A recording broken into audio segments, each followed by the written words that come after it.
currently difficult state of the economy and has to take very painful decisions for the people, for us to be able to get out of there. Because let's not make let's make no mistake. What a lot of Nigerians are currently going through, are severe hardships that they haven't seen perhaps since the military era. So I want to know, at what point do we say that this is what is necessary? This is something that we must go through to come out of prosperous on the other side. At what point do we begin? It's important, you see. Planning for democratic governance is very key. And I won't be tired of stressing it. President Bola Tinubu came to office May 29. There was apparently no plan. There was no government. Buhari had left, but left in such a way that the regime of subsidy could have persisted for at least a month or two after the swearing in. And the new parliament could have even extended it legally for more consultations. But even the adjudicatory process of that election could have been concluded by the Supreme Court. But because stop the presidential commission appointed by the president to come together to say, we have these deep challenges you're talking about. We can't manage the economy anymore. But on the day of the swearing, the subsidy is gone. Without a government in place, without the Secretary of State, Secretary of the Government of Federation, without even the Chief of Staff, without the cabinet. That is for me not only irrational and illogical, situational and episodic and incoherent. And followed up quickly with the flotation of the naira. We don't even have the benchmark to say this is the policy framework. So for 2 years, veteran we have been plunged into this disaster because of thoughtless presidential proclamations, which you don't find anywhere in a very vigorous and rigorous policy document, backing like a mixed document, but in a part document, where you can reference on where you're sitting and say, I have pages this is the program. There's no program. So even if the people are suffering and you need to aggressively address it, like saying you need a mad medicine to kill a madman, that medicine must have its material properties well worked, chemical composition, side effects. We don't have it. That is why people are still, as you have pointed out, suffering at every level: transportation, feeding, medical supplies, the hospital bills, drugs. So my great friend, I don't know the science is saying or the data is reading, there's nothing coming down. The food stuff prices are not coming down.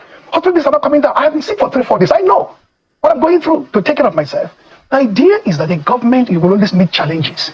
But when the challenges appear so overwhelming, you cannot begin to dismantle democratic governance incrementally in order to solve the problem. Neither can you overwhelm the people, with intemperate energy and force, which is what this government is currently doing. That is why you find assemblage of African stars, Bishop Kuka, President Obasanjo and the rest of the country talking about democracy dying.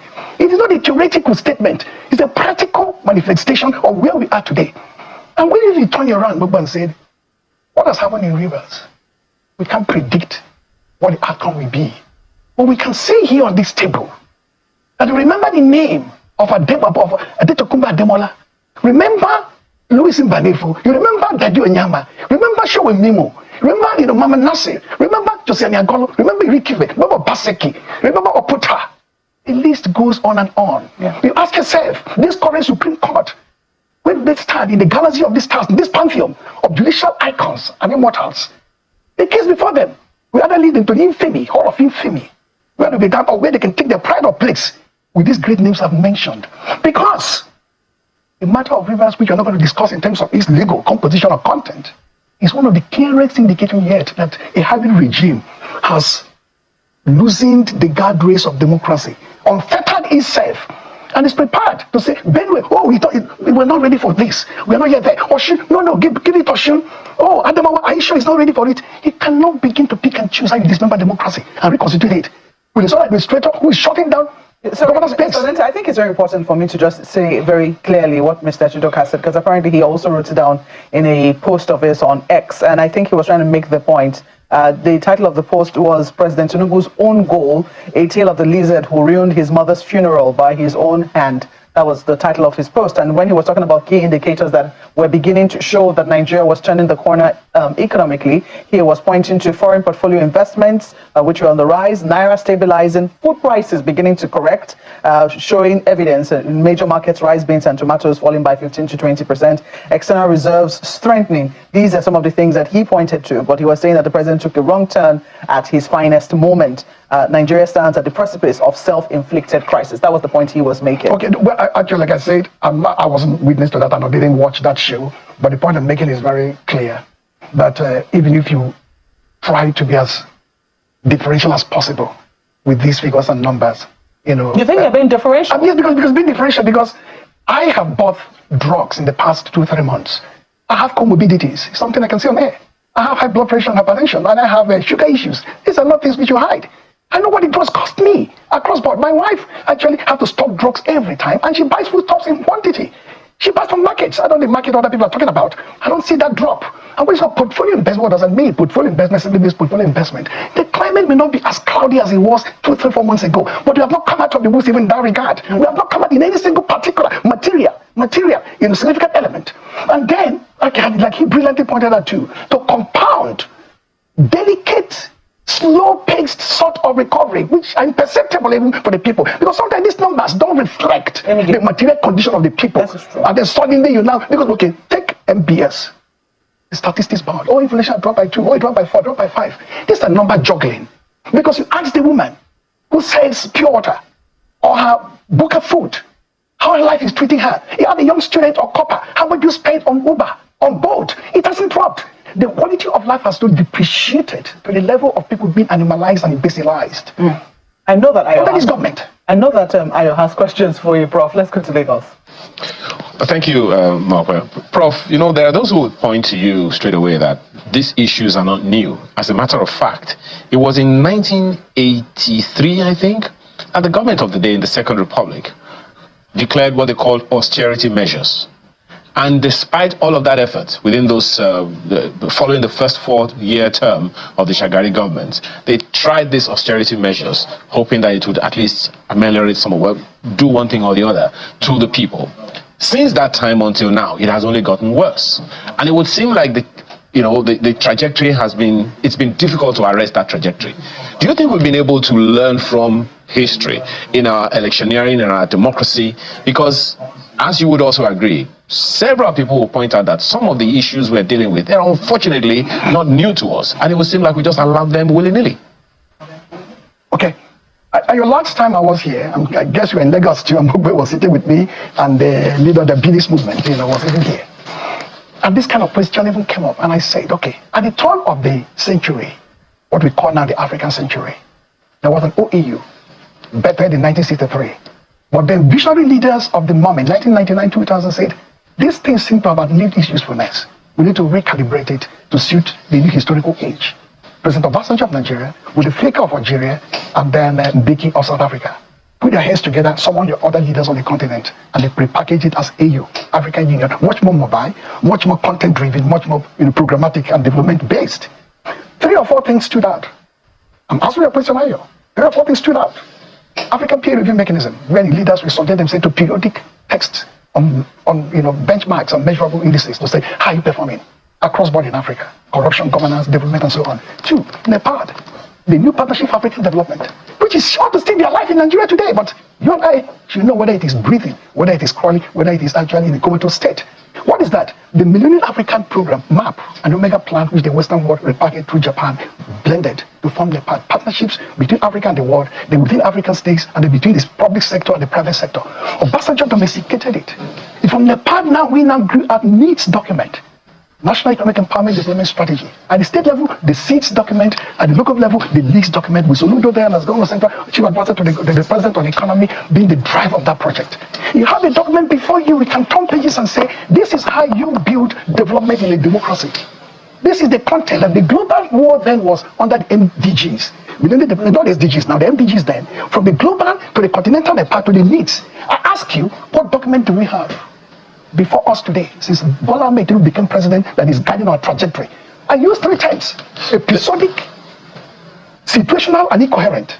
On one branch, his subsidy is gone. The other side is flotation, tariffs, and taxes, and now possibly dismantling democratic infrastructure with the hyper-blue rivers. You don't find any coordinate lines between all things. But that is why, as 1983 talked about, we had the challenges then, Obasanjo at least tried to put together a package that is very well thought out. It may not be the best, it may not be without flaws, but something you can work with. We need hope. In what direction? 3 planks: anti-corruption, security, and economy. Now this one. There are those who would also remind you, Prof, just 1 second. I said in this studio that 2 years will be the maximum this government will have without distraction. Already you can see the destruction. We've moved to another topic of coalition building. 2027. It is swinging in. And what is swinging in, the government will respond in a radical manner in order to prepare for for re-election, that means governance will slow down. But Prof, at the end of the day, just 1 second, Prof, because we're running out of time. At the end of the day, Prof, it boils down to the people. I've listened to some security operatives over the years say a city gets the kind of police it deserves. The same thing some would say a country gets the kind of politicians or governments that it deserves. So let's take it to the people. Because when we talk about democracy, most of the time we're talking about the political class. We're talking about democratic infrastructure. But the most sophisticated infrastructure of them should be the people. How well do you think we're doing in terms of making the people the bastion of democracy indeed, and not just a cannon fodder? Okay, very correct. I think I get you there. I had a conversation with a major political leader, no point mentioning name. He said, let's look at what we call this democracy. And I'll say it in the same studio here. 230 million Nigerians, presumably something in between, 93 million registered voters, 20% thereabout of those registered voters who cast their vote in the last election, and the current president scored 37%, an F score of the 20% of the 93 million. That makes this government has no mandate, actually. But the Constitution permits a mandate. That means the first level of even inoculating democracy with this kind of aberration is to say, if you don't have the 50% voter turnout, I will find a way to do it. This election will not be legitimate. Because the implication is that 30,000 people can elect a president in a country of 230 million people. So all the people are talking about are not even represented because they didn't even cast their vote. The persons who rule them, maybe a mandate of 12. Just a second, Prof. 5% vote. Just a second, Prof. Which is the problem, wouldn't you? Democratic governance. Yes. I'm not saying that you don't have a government in place because the Constitution has said this is the way. Prof, just 1 second. On the point you made about the people, that is the problem, isn't it? That the people are not as sophisticated democratically or in terms of elections or even voter education and all of that as they should be. Can we then say just a second because the people themselves the people themselves in singularities cannot affect this kind of potent change. Prof, just amendment to the Constitution. Just a second. This is the issue to have an election. Prof, just 1 second. That election. I'd like you to stick with representation democracy. Yeah. It is important for you to fix it at the level of constitution making. I need you to speak to our infrastructures around the people. Speak to the infrastructures around building a people that will sustain democracy. Because the politicians today, Prof, let's be real. At the end of the day, no matter what the system is, no matter what the policy is, no matter what the constitution is, no matter what the document is, it's still about the people. But if the people are not sophisticated enough to power, to run, to use those instruments that we have created, what then is the use? We've always complained about the fact that at the end of the day, no matter what it is, just a second, Prof, that no matter what the issue is, it all comes back down to implementation. And if the people who are supposed to implement it are not aware, are not educated, then what is the use? So how do we build that kind of people that can sustain democracy and make sure it doesn't die in Nigeria? I get your point. Take the voting method, for example. Before 2015, you just go with your card and cast a vote. If you're not captured, they give you incident form in which you fail, you vote. From there, we move to card reader. It's an improvement in the law. From the card reader to beavers, from beavers to IREV. People still complain with the IREV, but people will say, oh, if you throw your man back 10 years ago, it is a far better electoral process, a better environment we have, where you cannot have mutilated result, you don't have the voters, with cards, you are torn everywhere. In some way, if you have an amendment, I understand the power of civic space mobilization to convince those who make the law to say the threshold for legitimate election is 50% voter turnout. One. Second, representational democracy means if a APC had 37%, it should have 37% of parliament. PDP 26%, Labour 24%. That is inclusive. So you're recommending that as well? It makes more sense in a liberal democratic space we have now to say, how can you have 37% cannot shut in that democratic space everywhere? Yeah, it's a failure. It's an F. Mr. Peter Obi also, made the same case. That is actually when I talked about my conversation with the leader, a major important leader. That's Peter Obi. Okay. It is his viewpoint, and I think it's actually a global viewpoint. First past the purpose is no longer workable. What works now is that this party has 37% in the last election. This was 27%, this was 26%. You combine even those with 5% threshold, they get into office. So in the parliament, you find the robust debate and conversation and contestation of ideas. And not this kind of caricature democracy you find with the parliament that has lost its head and the senior president that you don't know the rubber stamp whatever the president sends across for him to do. Well, I know that the National Assembly will certainly have, different... Oh, sure, they should. I'm here to take them on that. Let me bring you up. Let me quickly ask you this as we wrap up now. We understand that the tenure of the current INEC chair, because we talked about the different levels to this democracy and how the election process is extremely important to it. just to also add quickly, because we're talking about the 90 million people or so on the voters register, a few CSOs have come up to say that we need a more credible register. They're doubting that the number actually is up to that, exactly, or more than that. Exactly. So they want a clean voter register. Rules. Yeah, important. But just as we now understand that the tenure of the INEC chairman will be expiring in November, and it looks like they already plans to start shopping for somebody else. Yeah. What is the criteria? Because there are those who say the president should not be invested with the power to appoint a new chairman for INEC. They think that a different process should be involved in bringing up. What would you recommend? It requires a servant leader. Excuse me. A servant leader who understands his place in history and legacy he wants to leave. The question is, who should appoint him? I'm coming to that. Because you have the constitutional parameters now, which you cannot breach or distort already in place. But if you have a servant leader like Late Yuradua, who said, I don't know whether this election I won it really. Let us have a conversation about electoral reform. And he set up a panel to say, it was a difficult election for everybody. We don't want it to happen again after me. It was one that embraced the Nigerian militants. That's what he called forbearance. The current president, Bola Tinubu will say, oh, Obasanjo appointed INEC chairman. Maybe Yar'Adua appointed, Jonathan appointed, maybe Buhari appointed, I was appointed my own. But the forbearance simply makes, I've seen that it doesn't work. That doesn't make for inclusive democratic conversation. It doesn't make for so-called transparency, probity, and openness.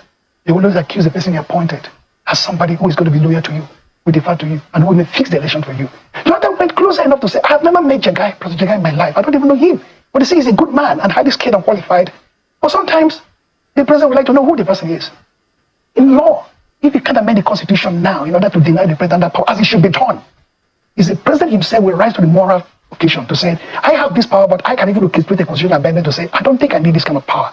But when we do it for the president with a clear moral contour and moral compass, the way this current government is going, the way they're shutting down democratic conversation, in appointing some administrators, commanding National Assembly to do whatever there, and possibly eyeing the judiciary here and there, and they're terrorizing political parties and civil society at level. I don't know whether this government is the right one to do it. Simple. This government is not the right one to do the job.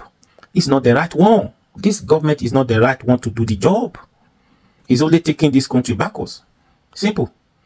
I found it difficult to understand when people saying that Tinubu, Buhari, the country was already damaged before Tinubu comes into power. Buhari left a huge debt amount of money for Tinubu. Tinubu is only trying to rebuild the country from the scratch.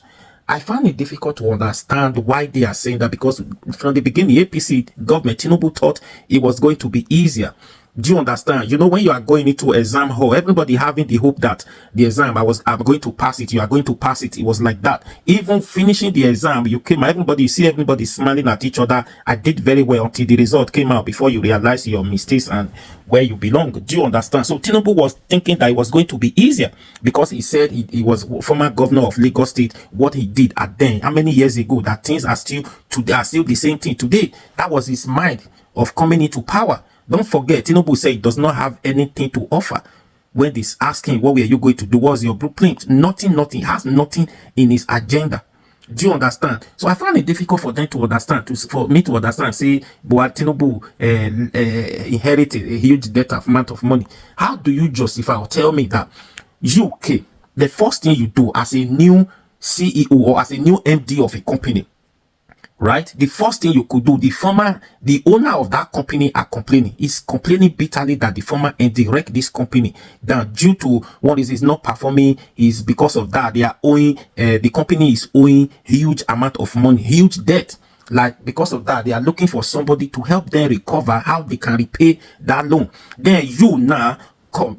You have not even sat down in that office, go through the documents, go through all the departments, go through a company now, they have different departments. You've not gone through the documents, gone through one department or the other, know what they are doing, the document, how they project their sales and whatever they are doing at that time, so that you know where to start from. You just get, the first thing you could do was to say subsidy gone. Then the next thing you do, because you needed a fees, you need to live a luxury life. Then the little money the company have, you have to take the money to go and buy private jets or even borrow money. They complained to you before that this company is owing huge debt. Now you borrow more money to renovate the house you want to live.